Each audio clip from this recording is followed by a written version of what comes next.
Siliguri metropolitan পুলিশের প্রধাননগর থানার সাদা পোশাকের পুলিশের তৎপরতায় কয়েক ঘন্টার মধ্যে উদ্ধার চুরি যাওয়া দামি সাইকেল চোর গ্রেপ্তার। প্রধাননগর থানার সাদা পোশাক পুলিশের কাছে অভিযোগ দায়ের হওয়ার কয়েক ঘন্টার মধ্যেই চুরি যাওয়া ওই দামি সাইকেল উদ্ধার।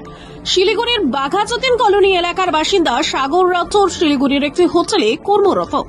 গতকাল ডিউটিতে বেরোনোর সময় তিনি দেখেন বাড়ি থেকে তার সাইকেলটি উধাও। এরপর তিনি প্রধাননগর থানায় সাইকেল চুরির অভিযোগ দায়ের করেন।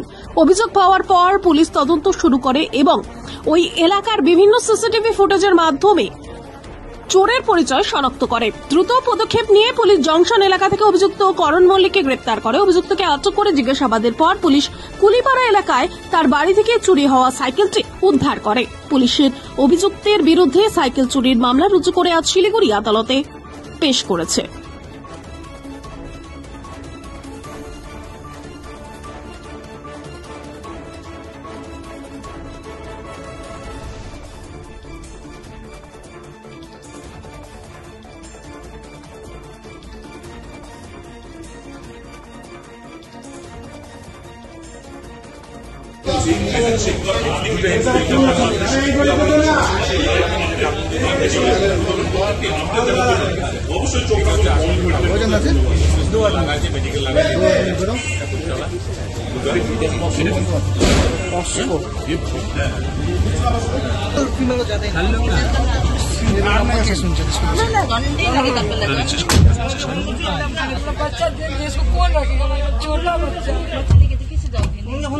बच्चा